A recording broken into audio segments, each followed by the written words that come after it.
हाँ, नमस्कार। आप सभी साहित्य के अध्येताओं और शोध छात्रों, अध्यापकों और अन्य मित्रों को, सुनने वाले मित्रों को मेरा नमस्कार। मैं भाषा और साहित्य के अध्ययन, अध्यापन तथा शोध की चुनौतियों एवं समस्याओं के विषय पर बोलने हेतु जो आज मुझे इस मंच पर आमंत्रित किया गया है, मैं इससे जुड़े हुए डॉक्टर सुजीत कुमार सिंह, इलाहाबाद विश्वविद्यालय के जो हमारे अनुज, और आयोजन सचिव नितेश कुमार उपाध्याय जी का, साथ में अन्य जो इनके मित्र हैं सर्वेश द्विवेदी, सच्चिदानंद, उज्ज्वल सिंह उमंग और केशव उपाध्याय जी को मैं विशेष रूप से उनके प्रति आभार व्यक्त करता हूँ कि उन्होंने मुझे इस प्रकार के व्याख्यान के लिए यहाँ पर निमंत्रित किया। मित्रों, जो आप सभी लोगों का इस विषय पर आग्रह था और साथ ही साथ इस मंच से अधिकांश विश्वविद्यालयों के शोधार्थी लोग जुड़े हुए हैं, ये बात मुझे बताई गई। मुझे भी अच्छा लगता है कि युवा पीढ़ी के लोगों के साथ मैं जुड़ कर के कुछ बात कर सकूं। तो जो हमारे नए शोधार्थीगण हैं, जो हमारे भारतीय विश्वविद्यालयों के भावी अध्यापक हैं, उनसे मैं कुछ ऐसे विषयों पर बात करूं जो सर्वथा प्रासंगिक हो।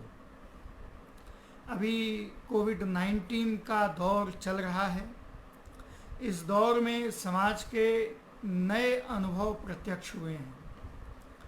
उन अनुभवों के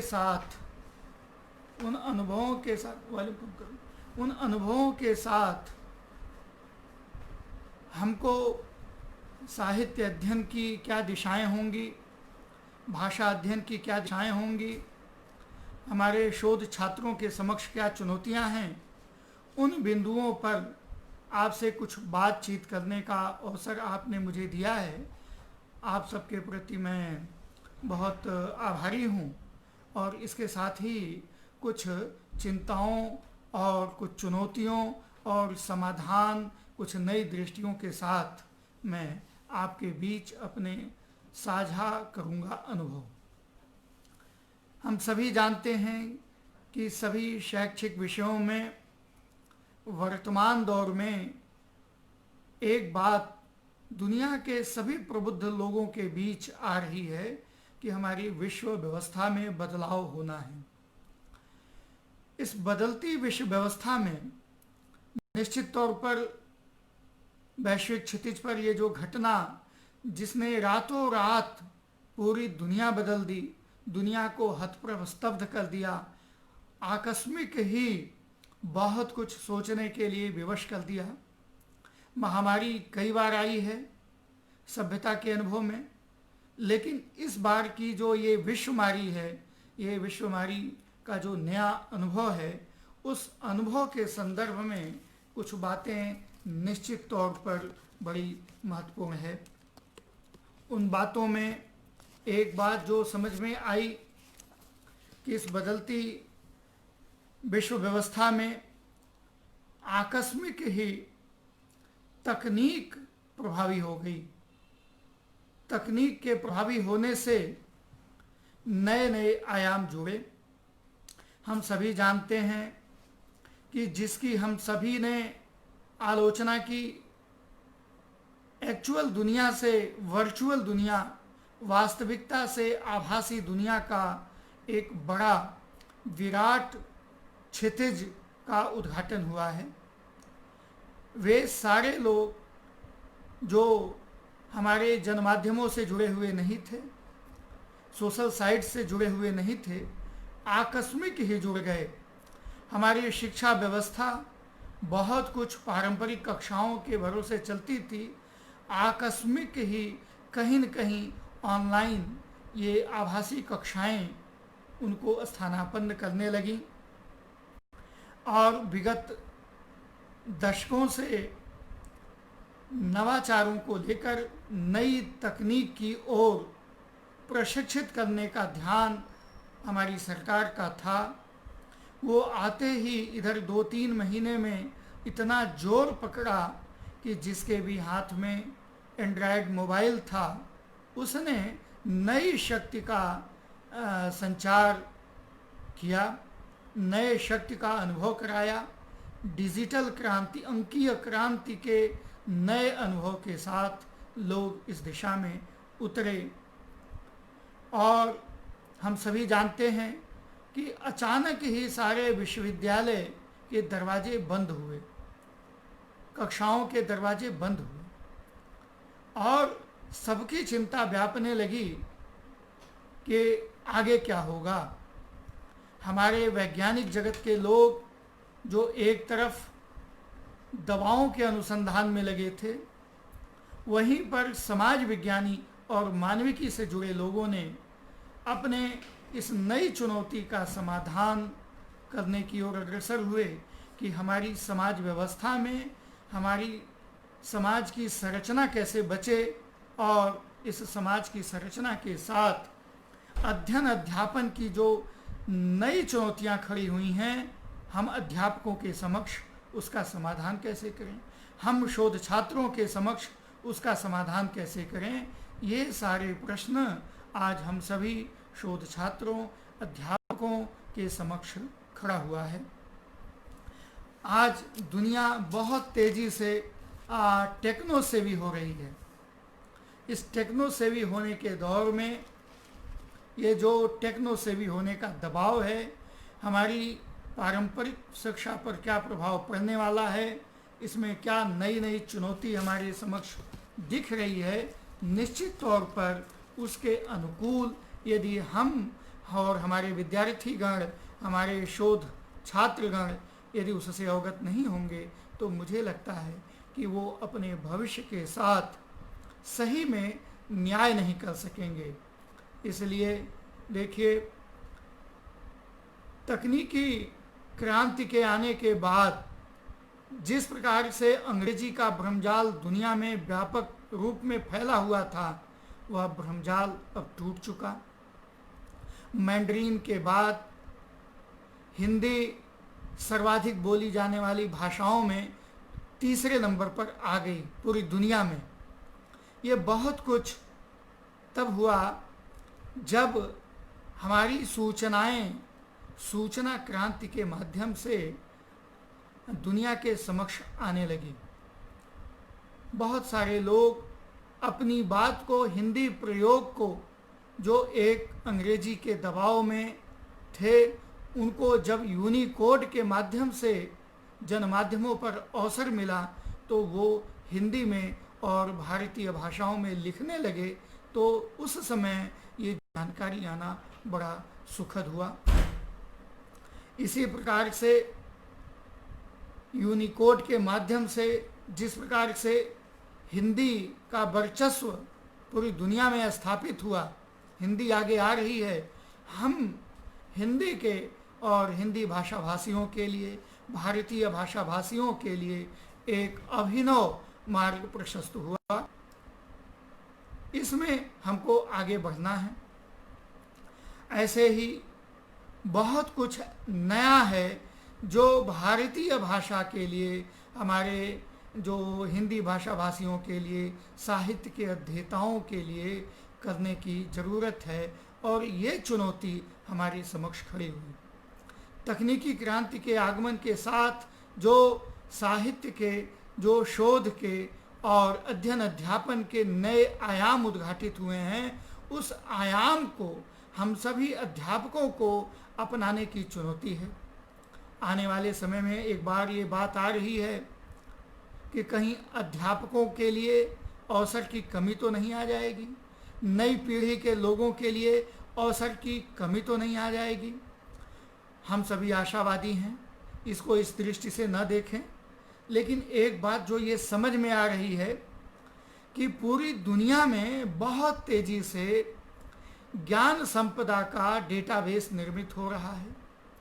हमारी आभासी दुनिया में, हमारे अंतर्ताना के आकाशीय क्षितिज पर जिस प्रकार से दुनिया के दूसरे भाषाओं के, अंग्रेजी के साहित्य स्थान प्राप्त कर रहे हैं, ये हम साहित्य के अध्येताओं के लिए, हम भाषाभाषियों के लिए अपनी भाषा को, हम दुनिया में सर्वाधिक बोलने वालों की संख्या के होने के बावजूद ये हम सबके समक्ष एक बड़ी चुनौती है कि हम अपनी ज्ञान राशि को, अपनी ज्ञान संपदा को कैसे इस क्षितिज पर आगे लाएं। सबका आप देखिए किस प्रकार से नॉलेज का डेटाबेस निर्मित हो रहा है, एक अंकीयकरण हो रहा है, डिजिटलाइजेशन हो रहा है। इस डिजिटलाइजेशन के दौर में कभी कभी तो लगता है, आप अपनी भाषा में देखें तो भाषा को पढ़ने समझने वाले देखते हैं कि आपद शब्दों की भरमार बढ़ी है। बहुत सारे शब्द दुनिया के, अंग्रेजी के, अन्य भाषाओं के हमारी भाषाओं में आ रहे हैं। बाहर से देखने पे लगता है कि भाषाओं के संलयन की दिशा मजबूत हो रही है, लेकिन मैं समझता हूँ कि जिस प्रकार से वैश्वीकरण के साथ, सूचना क्रांति के आने के साथ दुनिया की जो सांस्कृतिक अस्मिताएं थीं वो मिटी नहीं, तो मुझे निश्चित तौर पे ये मैं आशावादी हूँ कि भाषा की भी अस्मिताएं मिटेंगी नहीं और प्रत्येक भाषाओं का अपना अस्तित्व बना रहेगा और उनकी समृद्धि होगी। तो मुझे लगता है कि भाषा का संलयन उस रूप में नहीं होगा जिस रूप में हम सब देख रहे हैं। सभी भाषाओं का अस्तित्व रहेगा, लेकिन उन भाषाभाषी लोगों को आगे आना होगा जो अपनी सांस्कृतिक गरिमा को इन नए प्लेटफॉर्म पर, इस नई पृष्ठभूमि पर अवतरित करने की जिम्मेदारी हम सब लोगों की है। जैसा कि हम सभी आजकल देख रहे हैं कि जिस प्रकार से तकनीक का प्रयोग अचानक नहीं सबने अपनाया, अचानक से ही सामाजिक विज्ञान के विषयों के लोग, मानविकी विषयों के लोगों ने इसको स्वीकार किया और इस चुनौती को स्वीकार किया। मैं समझ सकता हूँ कि इस बात के लिए अपने अध्यापकों को प्रशिक्षित करने के लिए अनुदान आयोग को बहुत पैसे खर्च में एंड्रॉयड मोबाइल के आने, इस बात को आगे स्वीकार किया और अवतरित हुए। लोगों ने इसको बहुत तेजी से अपनाया और इससे हमारे विश्वविद्यालय अनुदान आयोग जैसी संस्थाओं को भी काफ़ी एक उम्मीद जगी है और लगता है कि जिस प्रकार से stay home, work from home की जो चुनौती खड़ी हुई है, हमारे अध्यापक गण स्वयं समर्थ हो रहे हैं। तो इस संदर्भ में एक बात मैं आपको कहना चाहता हूँ, मल्टीमीडिया का अप्रोच हमारे पाठ्य सामग्री में बहुत तेजी से जुड़ रहा है। मुझे मार्शल मैकलुहान एक संचारविद वैज्ञानिक थे, एक संचारविद थे। उनका एक वाक्य याद आता है जब मार्शल मैकलुहान ने कहा था कि मीडिया इज़ द मैसेज। उन्होंने 1960-70 के दशक में एक प्रयोग किए थे और उन्होंने ये देखा कि हम जो संदेश देते हैं वह महत्वपूर्ण नहीं है, उससे ज़्यादा महत्वपूर्ण ये है हमारा जो टेलीविज़न घर घर में स्थान पा सका और दृश्य माध्यमों की जो उपज हुई और अखबारों के सामने एक बड़ी चुनौती खड़ी हुई। हमारे निर्मित पाठ, जो मुद्रित पाठ के समक्ष एक बड़ी चुनौती खड़ी हुई और लोगों ने कहना शुरू किया कि टेलीविज़न हमारे लोगों को बिगाड़ रहा है, लेकिन ऐसा हुआ नहीं। इस माध्यम की महत्ता थी, लोगों ने इसको स्वीकार किया। मार्शल मैकलुहान के बाद एल्विन टॉफलर ने सूचना क्रांति को दुनिया की एक बड़ी क्रांति कहा था। औद्योगिक क्रांति के बाद, कृषि क्रांति के बाद जो एक बड़ी क्रांति के रूप में दुनिया की तीसरी क्रांति, सूचना क्रांति को उसने कहा, और कंप्यूटर के माध्यम से उसने एक संभावना व्यक्त की थी कि आने वाले समय में हमारे पाठ, वो हमारी जो पाठ्य है, जो टेक्स्ट है, यह टेक्स्ट मुक्त हो जाएगा लिखने वालों से, मुक्त हो जाएगा अध्यापकों से, और वो मुक्त हो करके जिसको कि हम साहित्य के विद्यार्थी उत्तर आधुनिकता के संदर्भ में लेखक की मौत का जो संदर्भ आया कि लेखक मुक्त हो गया, पाठ मुक्त हो गया लेखक से, तो इसी प्रकार के आप समझिए कि निर्मित हो रहे हैं। एल्विन टॉफलर की वो बात याद शेयर कर रहा हूँ। यानी जो पुरानी मुद्रित किताबें थीं उससे अलग हट करके बहुआयामी ई बुक हमारे समक्ष, पाठकों के समक्ष निर्मित हो रही है। हम लोगों ने जरूरत पड़ने पर जहाँ आवश्यकता समझी किताबें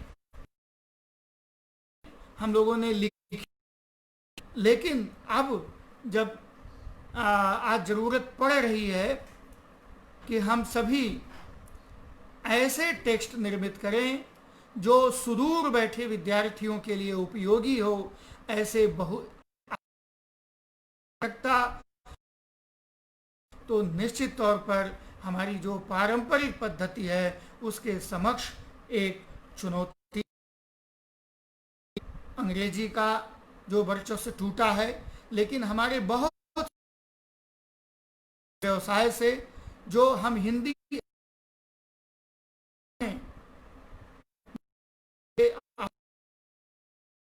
हम पुस्तकें छापना, हम अध्यापक लोग पाठ्य पुस्तक निर्मित करना चाहते हैं, साहित्य लिखना चाहते हैं।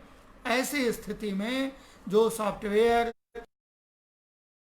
कोड के समर्थन से जो अभी नहीं तो अपने रोमन से बाहर निकाल करके देवनागरी फॉन्ट में ये सब चीज़ें चलें, एक बड़ी दबाव इस पर बनाएं। अभी बहुत सारे जो मुद्रण व्यवसाय से संबंधित ये कहें कि सॉफ्टवेयर हैं वो चल रहे हैं, वो हमारे यूनिकोड से समर्थित नहीं हैं। दस्तावेजों के रखरखाव के लिए, हमारे शोध छात्रों के लिए शोध प्रबंध को यूनिकोड में टाइप करना सरकारों की तरफ से अनिवार्य कर दिया गया है। बहुत सारी जो डिपॉजिटरी, बहुत सारे जो बनाए जा रहे हैं जहां पर आपको अपने शोध करना अनिवार्य है। ये इस प्रकार की चुनौती सामने आ रही है। हम सभी को पता है कि हिंदी को बढ़ाने में, आगे करने में किस प्रकार से हमारे देश की बहुत सारी संस्थाएं आगे आईं, वर्चस्व को बढ़ाया। आज भी बहुत सी संस्थाएं हैं जो हमारे हिंदी के लिए काम कर रही हैं, लेकिन जो आज एक तकनीक की चुनौती हमारे समक्ष खड़ी हुई है, उस तकनीक की चुनौती को लेकर के आगे बढ़ने के लिए अभी भी हमारी संस्थाएं आगे नहीं हैं। इन संस्थाओं का कम से कम ऐसे माध्यमों पर अभाव दिखता है जो हमारे अध्यापकों, साहित्य के अध्येताओं के लिए इसको बाहर लाएं, डेटाबेस निर्मित हो। ये बहुत बड़ी चुनौती हमारे भाषा साहित्य के अध्येताओं के समक्ष है। इसलिए एक बड़ी चुनौती जो नए जनमाध्यमों को अपनाने की और इन नए जनमाध्यमों के अनुकूल अपनी पाठ्य सामग्री को लाने की, जिससे कम से कम आज हम कक्षाएं अपना लिए, लेकिन जो हम सामग्री देने वाले हैं विद्यार्थियों को कुछ इस तरह की चीज़ें मिलें, उससे हमारे अध्यापकगण अवगत हों, इसको समझने की ज़रूरत है। मैं जो एक बात कहना चाहता हूँ कि साहित्य के अध्ययन, अध्यापन और लोक रुचि से जुड़ा हुआ है कि साहित्य हमारे बहुत सारे जो जनमाध्यम हैं, जो सोशल साइट्स हैं, वहाँ पर भी साहित्य आ रहा है। यह साहित्य निश्चित तौर पर प्रियता का साहित्य है, लोकप्रिय साहित्य है। अभी भी यहाँ पर गंभीर साहित्य का अभाव। इसकी वजह है कि कम से कम हम सभी जानते हैं कि हमारे जो ये आप कह लें कि ऐसे प्लेटफॉर्म हैं जो पर अच्छी पत्रिकाओं का निकलना, जैसे मुझे व्हाट्सएप जैसे प्रयोग पत्रिकाओं के लिए, सांस्कृतिक साहित्यिक पत्रिकाओं के लिए हो रहा हो, अभी ये प्रयोग नहीं दिख रहा है। पत्रिकाएं हों, ब्लॉग लेखन के आयाम उद्घाटित तो हुए हैं, लेकिन सामूहिक संस्थाएं ऐसे ब्लॉग लेखन की पत्रिकाएं निकाल लोग की संख्या तेजी से बढ़े, क्योंकि बहुत लोग हमारे अभी भी दूर हैं। इसलिए मैं कहना चाहता हूं कि हमारे इन जनमाध्यमों पर जो खास बात है कि लोकप्रिय साहित्य के अंश आ रहे हैं, लेकिन गंभीर साहित्य का अंश अभी भी अपेक्षित है। और हम अध्यापन करने वाले लोग इस विषय की ओर अब उस चिंता को देखते हुए तब हो पाएगा। एक बात मैंने और भी कही थी कि बाजार में जिस प्रकार से नकली सिक्का आ जाने से जो असली सिक्के का चलन बाहर हो जाता है, असली सिक्का बाहर हो जाता है, तो मित्रों मुझे लगता है कि मनोरंजन की इस दुनिया में अच्छे साहित्य जो लोगों की भावनाओं का उदात्तीकरण करें, लोगों के वैचारिक संवेदनाओं का श्रेष्ठ बनाएं, इस प्रकार से ऐसे साहित्य का अभाव अभी भी घट रहा है। एक बात और कि क्या अपने साहित्य को, अपनी रचनाओं को इन जनमाध्यमों पर प्रत्यक्ष दे रहे हैं और भावक से उनका सीधा लगाव स्थापित हो रहा है। ये बहुत अच्छी बात है। हमारे विद्यार्थी, हमारे जन सामान्य लोग अच्छे अच्छे कविताओं का, कहानियों का, छोटी छोटी कथाओं का रसास्वादन कर रहे हैं। ये विधाएं सीधे भावक से जुड़े रहे हैं। यह एक वातावरण निर्मित हुआ है। इस सकारात्मक वातावरण की वजह से आलोचकों से पाठ हमारा मुक्त हुआ है। कई बार श्रेष्ठ साहित्य हम उसे ही कहते थे जो हमारे आलोचकों के द्वारा स्थापित और मान्यता प्राप्त होता था, लेकिन अब भावक सीधे ऐसे रचनाओं से जुड़े रहे हैं, सहज उपलब्ध है। अभी मैंने एक सर्वेक्षण किया लॉकडाउन के दौरान, बहुत से लोगों ने उत्तर दिए कि हमको डिजिटल माध्यम से बहुत साहित्य मिले और जिसका मैंने अध्ययन किया है। ये मैंने भाषा साहित्य के अध्यापन के समक्ष जो चुनौतियां खड़ी हुई हैं उसके बारे में हमने बात रखी। शोध के समक्ष, हमारे शोध छात्रों के समक्ष एक बहुत बड़ी चुनौती। मित्रों, सभी शोध की जो हमारी पारंपरिक दुनिया थी उससे बहुत बदलाव स्थापित हुआ है। यूजीसी ने और भिन्न संस्थाओं ने जो इस तरह के नियंत्रण का काम करती हैं, सबने जो निर्देशन दिया है कि हमारे शोध प्रकाशन की ओर बढ़ें, कम से कम 2 शोध आर्टिकल प्रकाशित हो और हमारी शोध पत्रिकाओं के बारे में कि ये इनकी इंडेक्सिंग हो, केयर लिस्ट पर हो, साथ साथ इम्पैक्ट फैक्टर गुणांक वाले जर्नल जो हैं उनमें प्रकाशित हो। अब ये जो नई नई चीज़ें आ रही हैं, इम्पैक्ट फैक्टर और इंडेक्सिंग, एच इंडेक्स, ये नई नई चीज़ें जुड़ रही हैं। इसमें एक बात जो हो रही है कि हमारे केयर लिस्ट में भी बहुत सारी पत्रिकाएं जो समाज विज्ञान और मानविकी से जुड़ी है, हिंदी और भारतीय भाषाओं के अतिरिक्त है, आप उस पर जाइए देखिए तो उनकी संख्या बहुत कम है। भारतीय भाषाओं की बहुत कम जुड़ी हैं। ये है कि अचानक ही स्कोपस और बहुत सारे इंटरनेशनल जो जर्नल की दुनिया है, मैं नाम नहीं लेना चाहता, उसके साथ भारतीय पत्रिकाओं की एक प्रतिस्पर्धा का मार्ग खड़ा हो गया है, उसकी चुनौती खड़ी हो गई है। प्रत्येक बड़ी चुनौती यह है कि हम कहाँ छपें। प्लेगरिज्म साहित्य एक नया विषय आ गया।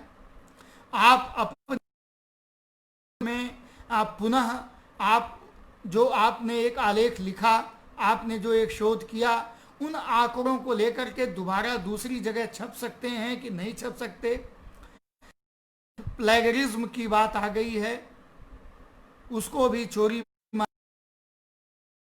पहले से, लेकिन पारंपरिक दुनिया में हमारा भाषा साहित्य का जो अध्ययन था वो बहुत कुछ आलोचनाओं तक सीमित था, लेकिन हमारी शोध नवोन्मेष का दबाव आ गया है, नवोन्मेष होना चाहिए। इसलिए शोध का पक्ष बहुत हद तक आलोचनाओं से मुक्त हो गया है। एक मात्र रह गया है। बहुत कुछ करने की आवश्यकता है। शोध प्रविधि केंद्रित हो गया है। शोध पहले भी प्रविधि केंद्रित था, लेकिन अब उसका साक्षात्कार प्रत्येक शोधार्थी को हो रहा है। आपको अपने शोधालेख, अपनी थीसिस, शोध पहले टेस्ट करना पड़ेगा। पहले उसको कहीं न कहीं डेटाबेस में डाल करके चेक करना पड़ेगा कि साहित्यिक चोरी तो नहीं है। आपको पोस्ट डॉक्टोरल पोस्ट कहीं न कहीं इसको डिपॉजिटरी में रखना पड़ेगा। ये सारी चुनौतियां हमारे शोध छात्रों के समक्ष है। मुझे बहुत खेद के साथ कहना पड़ रहा है कि हमारी दुनिया में, हमारी जो शोध की दुनिया है, हमारे भाषा साहित्य के शोध की दुनिया है मित्रों, वो उसकी कोई डिपॉजिटरी में है ही नहीं। मैं 2008-9 से इस विषय पर काम कर रहा हूँ और हमारा जो शोध का पोर्टल शोध संचयन चल रहा है, शोध.net पर आप देख सकते हैं। मैं 2010 के आसपास से ही शोध संचयन के साथ अपने देश के विभिन्न विश्वविद्यालयों में भारतीय भाषा साहित्य में जो शोध हुए हैं उनके डेटा लेकर के संचयन संकलित करने की कोशिश कर रहा हूँ। उसमें बहुत बड़ी कठिनाई आती है।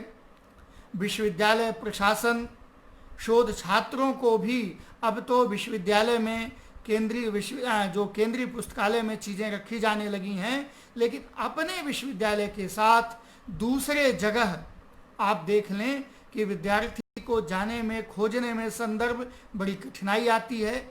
हमारे भाषा साहित्य के डिपॉजिटरी अभी तक नहीं है, रोमन स्क्रिप्ट में हैं, लेकिन भारतीय भाषा साहित्य में, भारतीय भाषाओं में भारतीय साहित्य, भारतीय शोध, उसके डिपॉजिटरी, उसके ये कह लें कि संदर्भ बिल्कुल उनका अभाव है। ये बहुत बड़ी चुनौती है। हम शोध छात्रों को समझना चाहिए, हम अध्यापकों को समझना चाहिए। मित्रों, मैंने जो ये कोविड का जो अनुभव है कि आपने देखा कि अचानक दुनिया तकनीक की ओर अग्रसर हुई, जो धीरे धीरे होती वो अचानक तकनीक की ओर अग्रसर हुई।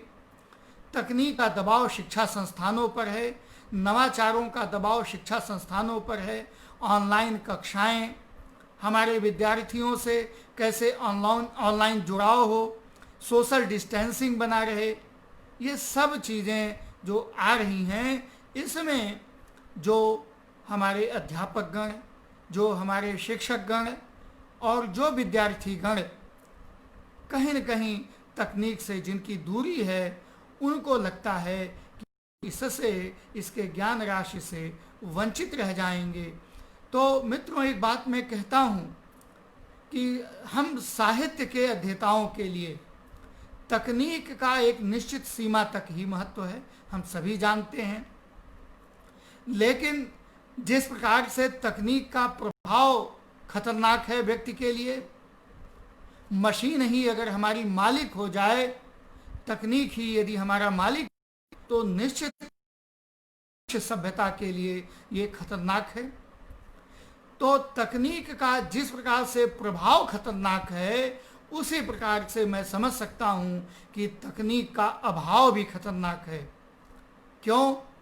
क्योंकि जिस प्रकार से अंग्रेजी की वजह से एक विभेद की शिकार हमारी भारतीय भाषाएं रहीं, अंग्रेजी रही, मुझे लगता है कि आने वाले समय में हम भारतीय भाषाओं के साहित्य और भाषा के अध्येता लोग इस बात को नहीं समझेंगे, तकनीक से नहीं जुड़ेंगे, तो ये जो तकनीक का अभाव है, ये कहीं न कहीं ये डिजिटल डिवाइड में, जिस प्रकार से एक लैंग्वेज डिवाइड की बात कही जा रही थी, वो जो अचानक वो टूटा, तो वैसे ही कहीं न कहीं हम भी ये डिजिटल डिवाइड के शिकार हो जाएंगे।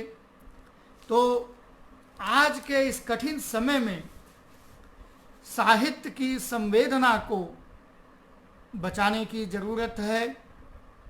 हम सभी जानते हैं कि साहित्य में जिस प्रकार से भाव है और विचार है, दोनों का महत्व है। तो सीधे विचार का कोई महत्व नहीं है जब तक हमारी वैचारिक संवेदना, जब तक हमारी भावात्मक संवेदना हमारे साथ नहीं है, तो साहित्य सुरक्षित नहीं रहेगा। साहित्य की दुनिया को बचाना है तो हम अध्यापकों का दायित्व है कि छोटी कक्षाओं से ही विद्यार्थियों को भावात्मक दृष्टि से, वैचारिक दृष्टि से संवेदनशील बनाएं। निश्चित तौर पर इसके लिए हम सबको ऐसे पाठ्यक्रमों में बदलाव करने की ज़रूरत है। अभी तक 5 हम लोगों का काम चल जा रहा था। विभिन्न विश्वविद्यालयों में 5 प्रश्न आधारित जो परीक्षा प्रणाली थी, ऑनलाइन आने से हम शिक्षकों के समक्ष एक बड़ी चुनौती है कि कैसे परीक्षा ली जाए। आप समझ लें कि बहुत कुछ बदलने की स्थिति में है। उसमें हम सबको, हम अध्यापकों को जुड़ना होगा। ये जो कोविड-19 का अनुभव है और उससे जुड़ करके समाधान ढूंढना होगा, नहीं तो हम सभी डिजिटल डिवाइड के शिकार हो जाएंगे। पाठ्यक्रमों में तेजी से बदलाव की ज़रूरत है। हम वैचारिक वादों के आग्रहों से मुक्त होकर के, आप देखें कि किस प्रकार से हमारे घर के, परिवार के छोटे से छोटे बच्चे भी कितना इंटेलेक्चुअल हो रहे हैं। उनका भावात्मक संस्कार और उनके बीच सृजन का अभाव हो रहा है। मल्टीमीडिया का तो सृजन हो रहा है, लेकिन शब्द का सृजन हो, उनके भीतर सांस्कृतिक सृजन की प्रक्रिया चालू हो। इसके लिए ज़रूरी है कि छोटी कक्षा के जो विद्यार्थी, जो हमारे अध्यापक लोग उनसे जुड़े हुए हों, जो हमारे अध्यापक लोग उनके पाठ्यक्रम के निर्माता हों, ये देखें कि किस प्रकार से हमारे आने वाली पीढ़ी के बच्चों से कविताएं दूर हो रही हैं। ऐसी इंटेलेक्चुअल कविताएं लोगों ने पाठ्यक्रमों में रखी हैं कि उसका परिणाम दिख रहा है कि इसी सत्र में उत्तर प्रदेश से 8.5 लाख विद्यार्थी हाई स्कूल, इंटर के हिंदी में अनुत्तीर्ण हुए। ये कितनी चिंताजनक बात है कि जहाँ की मातृभाषा हिंदी हो, वहाँ के इतनी बड़ी संख्या के विद्यार्थी हिंदी में फेल हों, अनुत्तीर्ण हों। निश्चित तौर पर ये हम अध्यापकों के समक्ष चुनौती है। ये हम अध्यापकों की बातें हैं। ये हम सभी जो अध्यापक गण हैं, उनके लिए ये चिंता का विषय है कि हमने उन विद्यार्थियों को इन कविताओं से दूर कर रहे हैं, कहानियों से दूर कर रहे हैं, साहित्यिक रचनाओं से दूर कर रहे हैं। ये बड़ी बात है, इसको हमको समझना होगा। इसको हम नहीं समझेंगे तो साहित्य की एक बड़ी क्षति होगी, जैसा मैं देख रहा हूँ। ये इसलिए अभी तक हम सब ने भाषा साहित्य के, भाषा के, मुद्रित भाषा के और मौखिक भाषा के व्याकरण से हम सभी रूबरू हुए, उनका साक्षात्कार किए। अभी एक नया दौर ई लेखन का आया है। ई लेखन के दौर में नई नई विधाएं आई हैं। हमारे जितने ई पाठ निर्मित हो रहे हैं, हमारे ई पाठ में आप देखें कि टेक्स्ट और हाइपर टेक्स्ट, यानी जहां हम कोई चीज़ छूते हैं तो वो बटन, वो शब्द बटन की तरह कार्य करता है, हम दूसरे पृष्ठ पर चले जाते हैं। हमारे ज्ञान का अंकीकरण हो रहा है, डिजिटलाइजेशन हो रहा है, नॉलेज डिजिट्स के फॉर्म में आ रहे हैं। इस डिजिटलाइजेशन के जो बड़ा महत्वपूर्ण विषय है कि हम इस डिजिटलाइजेशन को समझें कि जो हमारे साहित्य की इयत्ता में, हमारे भाषा की इयत्ता में किस प्रकार के परिवर्तन को उद्घाटित कर रहा है, किस प्रकार का परिवर्तन उपस्थित कर रहा है। हमारा जो ई लेखन है वो कहीं न कहीं नए व्याकरण से प्रभावित हो रहा है, उसमें नए संदर्भ जुड़ रहे हैं। वो टेक्स्ट, हाइपर टेक्स्ट, पाठ और अंतर पाठ का जुड़ रहा है। संदर्भ की प्रणाली हमारी विकसित हो रही है। अभी देखें, बड़ा दुर्भाग्यपूर्ण है, मैंने कई संस्थाओं में इस बात को रखा कि हमारी शोध की प्रणाली में जो संदर्भ देने की जो प्रणाली है, हम अभी MLA, APA और शिकागो मैनुअल की हार्वर्ड स्टाइल पर ये सब काम कर रहे हैं। हम उनको अपना तो रहे हैं, लेकिन हम समझ नहीं पा रहे हैं कि हम उनको क्यों अपनाएं। हमने फैशन बस अपनाना शुरू कर दिया है। मित्रों, एक बात समझें कि जो MLA स्टाइल है, मॉडर्न लैंग्वेज एसोसिएशन ने जो अपनी स्टाइल विकसित की है, शिकागो यूनिवर्सिटी ने जो शिकागो मैनुअल विकसित किया है, और मॉडर्न लैंग्वेज एसोसिएशन के अलावा MLA, ये आपका जो हार्वर्ड यूनिवर्सिटी ने जो हार्वर्ड स्टाइल दी है, इन सारे स्टाइल के पीछे उनकी डिपॉजिटरी है, जहाँ पर उनके वहाँ उनके शोधों का डेटाबेस है। जिस ढंग से खोजा जाना चाहिए उस ढंग से वो अपने संदर्भ प्रणाली को रखते हैं। जिस प्रकार से आपने देखा होगा कि संदर्भ देते समय यदि आपने वेबसाइट से कोई चीज़ ली है तो नीचे आप लिंक रखते हैं कि जहां क्लिक कर देखा जा सके। यानी आपने जहां से सामग्री ली है, जहां जिनको आपने उद्धृत किया है, वो सब कुछ आपको देना ये आपकी नैतिक जिम्मेदारी है, नहीं तो। लेकिन मैं आपसे एक सवाल करता हूं, हम किसी को संदर्भित करते हैं तो आप किसको संदर्भित करते हैं? उस काम को संदर्भित करते हैं कि काम करने वाले अध्यापक को संदर्भित करते हैं, काम करने वाले शोधार्थी को संदर्भित करते हैं? ये सवाल कोई जवाब देने वाला नहीं है। जब आप लिखते हैं कि जैसे किसी मेरी पुस्तक का आपने नीचे संदर्भ दिया तो आप लिखते हैं सिंह योगेंद्र प्रताप, फला पुस्तक का नाम और पुस्तक के नाम के आगे प्रकाशक और प्रकाशन वर्ष, पृष्ठ संख्या। अब आप देखें, हमारा काम संदर्भित नहीं हो रहा है। इसके पीछे समझें कि इसके साथ एक दूसरी बात बहुत जुड़ रही है, वो है प्रॉपर्टी, इंटेलेक्चुअल प्रॉपर्टी एक्ट। दूसरा जुड़ रहा है इंटेलेक्चुअल प्रॉपर्टी एक्ट के साथ साथ कॉपीराइट एक्ट। समझें कि हमारी शोध दुनिया में बहुत है पर उससे चीजें जुड़े, हमारी शोध होगा। बहुत बड़ी चुनौती है उनके समक्ष।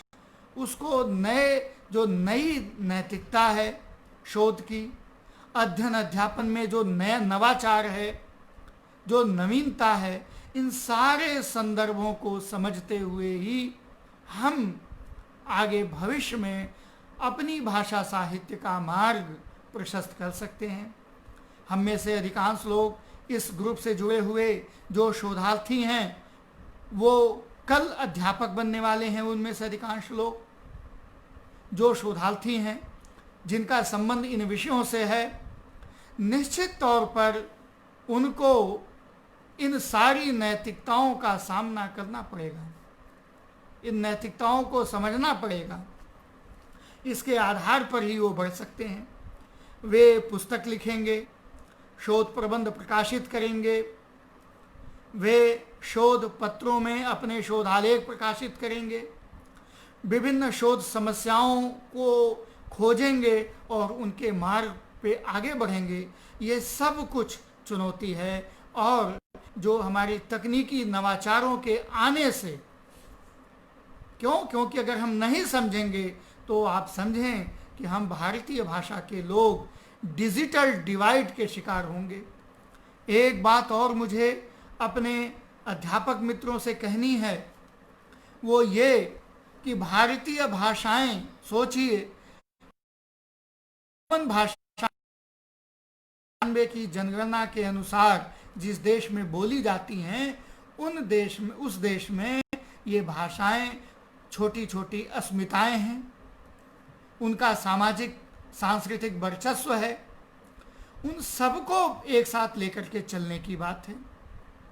भाषाओं के विभाजन की बात होगी तो हिंदी यदि हम कहते हैं कि इस देश की राष्ट्रभाषा है तो मैं निश्चित तौर पर कह सकता हूं कि हिंदी को समस्त भारतीय भाषाओं के समन्वित सामासिक बल पर आगे बढ़ना है। इस बात को समझना होगा। अंग्रेजी हिंदी की ताकत नहीं है, हिंदी की ताकत भारतीय भाषाएं हैं। हिंदी भाषा भाषियों को भी समझना होगा, हिंदी के अध्येताओं को भी समझना होगा कि बोलियों को लेकर के जिस प्रकार की राजनीति हो रही है, हम सभी जानते हैं कि वह उपयुक्त नहीं है। मैथिली आपके हिंदी से निकल गई, भोजपुरी बोली का भी वर्चस्व बनाने की कोशिश हो रही है, राजनीतिक पहल हो रही है। इससे हमारे विद्यार्थियों में एक प्रकार का भ्रम उत्पन्न होगा कि हम हिंदी किसको कहें। तो मित्रों, जो हिंदी भाषा साहित्य, भारतीय भाषा साहित्य के लोग हैं और भारतीय भाषा साहित्य के अनुसंधान से जुड़े हुए लोग हैं, उनसे मेरा विनम्र निवेदन है कि वो कम से कम इन सारे संदर्भों को समझते हुए अपने विद्यार्थियों को इतना परिपक्व करें कि भाषा के आधार पर कोई राजनीति न हो, हिंदी में ही भारतीय भाषा के आधार पर कोई राजनीति न हो और विभाजन की बात न उठे। हम संवेदनाएं भाषाओं में विभक्त नहीं होती हैं, बल्कि भाषाओं के साथ संवेदनाएं विशिष्ट होती हैं, संस्कृति के साथ संवेदनाएं विशिष्ट होती हैं, उसमें विभाजन नहीं होता। इसलिए वैचारिक आग्रहों से मुक्त जरूरत है कि हम अध्यापक गण पाठ्यक्रम में परिवर्तन के लिए अपने को आगे प्रस्तुत रखें, नवाचारों को अपनाने के लिए हम लोग तैयार रहें। हम चाहते हैं कि इसमें हमारे नए विद्यार्थियों के लिए अवसर हो, तो हम और इस कार्य को नवाचारों से जोड़ें कि कहीं भी हमारा भारतीय भाषा साहित्य का जगत डिजिटल डिवाइड का शिकार न हो। इसके साथ ही साथ हैं इस देश के लोग, हमारे युवा जो समझ प्रयोग वे इस कार्य में लें और आगे करें। ये कोविड-19 की बहुत बड़ी चुनौती है हमारे साहित्य अध्येताओं के समक्ष, और इसको समझकर ही हम वास्तव में अपना अवदान शिक्षा जगत में कर सकते हैं। हम शोध छात्र गण आलोचना से ऊपर उठकर, आलोचना एक बड़ा कर्म है, आलोचना स्वयं में विधा है, वह शोध नहीं है, इस पर कभी हम लोग बात कर सकते हैं। शोध की भारतीय प्रणाली क्या हो, इसको हम लोग अपनी संस्थाओं से मांग करें और प्रबुद्ध जगत के बीच में इस बात को रखें कि भारतीय साहित्य, भारतीय वाङ्मय बहुत कुछ, ये आप जानिए कि हमारी डिपॉजिटरी से कट जाएगा। भारतीय ज्ञान संपदा बहुत कुछ ज्ञान की अविच्छिन्न परंपरा से छूट जाएगा। इसलिए ज़रूरी है कि हम सभी इस दिशा की ओर ध्यान रखते हुए, सचेत रखते हुए सुचिंतित प्रयास करें और एक भाषा साहित्य के अध्येता के नाते, अध्यापक होने के नाते और शोधार्थी होने के एक गंभीर अवदान इस दिशा में करें। मुझे लगता है कि हम सब के लिए एक बड़ा अवदान होगा। आज मैं जो उपयुक्त समझता था वो मैंने आपके बीच बात रखी है। यदि किसी का प्रश्न हो तो आप ये प्रश्न यहाँ पर चैट में मैं तत्काल आपको जवाब दे सकूं।